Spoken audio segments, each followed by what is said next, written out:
Hi and welcome to this short introduction to Creo. I will show some different tasks in here inside Creo. So first here, this is, as you can see, a bicycle. This is from Santa Cruz Bikes, where they're also using Creo. So this is an assembly. An assembly contains a lot of different components and parts. Some of them are standard component, nuts and bolts and screws and whatever you can find. Other components are something that you are producing and manufacturing by yourself. So it could be that we need to go in and create maybe a suggestion for a new headlamp to a bicycle like this. So I created now or activated, I would like to do an extrusion, and I do it on this in the content of the big assembly, so I have an idea of where I'm placing my geometry. So let me just log it into here like this. We are sketching up 2D entities and enter values to give them a size and a shape. Right now I'm creating an ellipse and I have a height and a width to that ellipse here. And also give it a depth, so when my extrusion or my 2D sketch is done, it comes out with a material to one of the sides, and I can enter maybe a taper here, so we would like to have a draft angle directly when we have created this. When we are creating these features, now I do it in assembly content. When I now have my overall design area, then I would like to open it up in its own window, so it's easier here to it's just faster to regenerate and easier to see what you're doing when you're just doing it in the part environment. And let me just do another ellipse here, and let us see if we can find something that will add up. So these will be the same. Let us do an equal width of these two ellipses, and let us change here the value for them.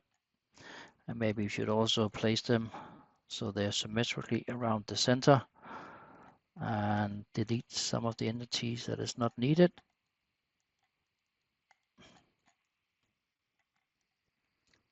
So now the sketch is completed. Also extrude this one, give it a depth value, maybe 10. Also give it just a taper of 10. Maybe use too much. Let me just see here. Yep, so let me complete the taper or extruded feature here. And next step could be that we would like to add some rounds to it. Maybe 5 here, maybe another round in here. Maybe also these edges down here, complete it like that. Next step could be that we want to hollow it out. So we have a shell. Let me give it a thickness of 2. And let us just select the end surface here and give that a thickness of maybe 4. So we completed. Let us at the end just give it another color, a yellow one, so we easily to see it. And this is basically what you do when you're doing the modeling. You find the feature you want to do, place it, complete it, and then that is incorporated into your design, and then you can complete to the next step. So let us look at our bicycle now. Now we have this lamp, and then it could be somebody else would complete how to connect it to the stem post here. So this was just showing you basically the small step of creating something new from the bottom and have some design. It could also be that we would like to change some of the components here. As I mentioned, the standard component like nuts and bolts, screws, washers, whatever it is, they are listed in some different catalogs. It could also be we have another option or variant of this lever handle here. So when we have to brake, there's another version of this one. So let me just show you that version. I think I have it up here. So I just created another version and I did another color to it so you can easily see it. But it could also be we had a third and a fourth and a fifth version of these lever handles. So what we do with those, that we are placing them inside an assembly, and when we have done that, we are able to make an exchange. So let me just open up this assembly, the handle, the lever handle here, like this. Right click, go in and replace it, and then we can see we have another option for this version. I can select it from this window here and apply, OK. And now it changed one with the other. Again, we could have a number of different variants of this lever handle, and that could also go for all the other different components. And then there's, instead of having 100% assembly, then we are doing 150% assembly, we call it, meaning that we have a configurable modules, and these different configurable modules can then be set from within Creo, as you can see here, or it could also be that you actually present this here also inside Windshield. So inside Windshield you have the option and variants, and here you just, by selecting with the check marks which components that you need for this specific option or variant, then Windshield will generate that different assembly, and then that is the one that you will manufacturing from. So this is commonly used when you have maybe a design or module, something like that, as we can see here, where you can configure different variants of your design. It could also be that we would like to maybe optimize our design and geometry. So in the center here we have a link module or link part. And this link part, that is the connection between the swing arm at the back, the frame, the main frame, and then also the suspension, as we can see it up here, and the spring and suspension. So could we have another option or variant of this here? So this is just a part, and we can, but what we can see here, this is the kind of the design that they have right now. I have another version of this one, so it might be easier to work on. Let me just find that one. That was the lower link, this one here. So what we would like to do, let me jump out of this here. What we would like to do here, that is we would like to set up to see if Creo can come up with some kind of suggestion of an organic module that will be able to restrain the same strength that is needed. And we're doing this by having some different modules or models or bodies in here. So the square box, as you can see here, this is a square box that I created, so we kind of surround or swallow up the complete other module here. Maybe I should set it to a transparency so we can see the original data inside it. Then I created some other bodies down here, some bushings, the red one you can see, and then also a bushing up here in the top. And then I created a body which is geometry, where I should not, I would not have any geometry coming into this red body here. So we'll have to avoid this geometry here. So by doing what we would like to do, that is we would like to ask Creo, can you do an organic model that will kind of fulfill our requirements? So within our application and generative design, so generative design is a module that we have had in Creo for some version now, I think 5 or 6 versions of Creo. So this is what we probably today would call as AI generated design, but we have had it for several years now inside Creo. And what we are doing here, that is we are setting up, so our new model, that is the square box. Our preserved geometry, that is the 2 bushings that we have, or 3 bushings that we have here. And then our excluded geometry, that is the one that I select avoided here. So that is where we will not have any geometry coming into. Then I also added some constraints. So I said that in this end here, we will fix it, meaning that this will be anchored. This will not move in any direction. So this is where we kind of hold on to it. And then the two other internal surfaces here, I have added some forces in different directions. I will go in and do a new design criteria. And my design criteria could be that I would like to go into 50% of the volume of, but still maintain the maximum stiffness of this module here, or of this model here. So by default, this is set up to be additive manufacturing, meaning that I can 3D print this organic model afterwards. But it could also be that you actually want to do it more traditionally, that you would like to maybe mold it. So you have a cavity that you could put inside a mold form and then pour in melting metal inside it.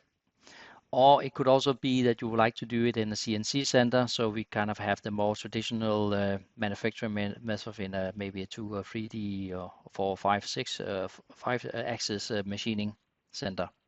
So there are different criteria that you can set up here. And then also the material. Right now I'm using aluminium, and I'll apply. Now I'll go for the 40%, select OK, and then I select optimize.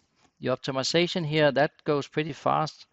As you can see, it's just show step by step how this organic model will kind of come into life. And now by 10 seconds, it kind of show me a suggestion for it. Then I can look at it and see if this does this look okay. Maybe I need to go back and change some of my geometry. Maybe this avoided geometry, so I don't have this kind of squared geometry in the center of it. Could also be I would like to test out with a new material to see maybe if I use titanium, would that be better? Could also be that I need to change maybe the loads that I'm, or forces that I'm applying to this. But this could also be this is what I would like to have. So when I have done this this optimization, I can generate my design, and that means that it will recreate this design here as a body. Um, and this process here, that can take some minutes, so I will start it up and then I will pause it. It recreate the green geometry you can see here as a new body inside my solid part. Now I'll resume my video. Well, it took maybe 1-2 minutes to complete it. So now you can see the geometry here is recreated as a new body.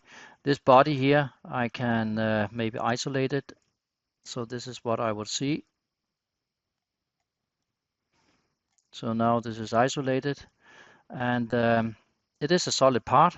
I can use this. Maybe, as you can see here, it kind of filled up the empty holes in here. So maybe that is something that has to be machined afterwards. But let us go back to our bike like this. And this was not, I did this with my test part, but as you can see here, I actually have more or less the same in here. So if I just select that this should be the isolated geometry, then we can see it will fit in this window here.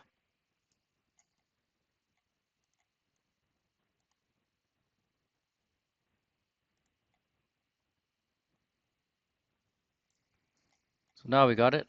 I managed to hide all components in the assembly and only showing the link part. But as you can see now it's fitted inside here. Maybe we can do cross section and then see, well, I can see here actually we probably need to adjust our avoiding geometry a bit, because there are some areas here where we are touching inside, and that could be an issue. So I have to go back to my drawing board and do a new little bit of modification and do a new calculation, optimize it again. And this is where we have to, you say, we go in and we might do some optimization, simulation, and then we go in and verify it as we can see here, and then go back to the drawing board until we have what is needed. So overall, this was again, a short brief inside Creo, and maybe just a little touch of what we can do. Whatever our competitors can do, we can also do it in Creo, and we do believe that we are good in the game with other CAD competitors. What I would also like to see or show at the end here. I'm going to start up a big PowerPoint slideshow. So this is the brief overview of what I just showed here, a bit of the design in here, and also, of course, drawings. When we are saving our data, we save and store it into our Windshield database. And when we are saving into our Windshield database, that is where we have our ERP connector to the rest of the ERP system. So Windshield is the gateway or tunnel to the rest of the organization. And Windshield is also a kind of multi-CAD PLM system. So we have a number of customers who is using our competitors' 3D CAD system. So not using Creo is not an excuse for not using PLM from our Windshield PLM. If you want to kind of expand the departments more, then you can go in and look at Creo Illustrate. Illustrate is for work instructions.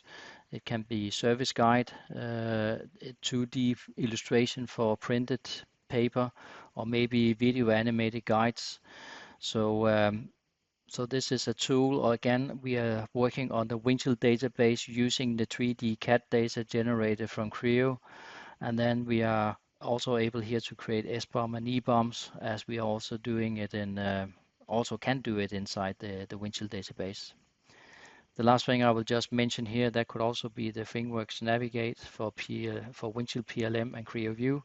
So the Navigate, this is meant to, or can be, maybe a terminal on the work floor. So out in a production site here, the workers can, if they are needed, they can go to this terminal, search and find the modules or the models they need to examine for maybe some inspection and measurements because they are in doubt of the drawing that they have been given.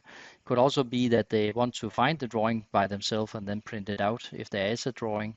But this is a good effective environment to present to our kind of production customers, because we see a lot of them when we have people on the floor, blue pants people on the floor, they come in from time to time on a daily basis for hours or minutes and maybe hours, interrupting the mechanical engineers and constructors in their daily work. So by having a terminal where they can look up in the Windshield database, view and measure the 3D models and then go back to the work, then that is quite effective.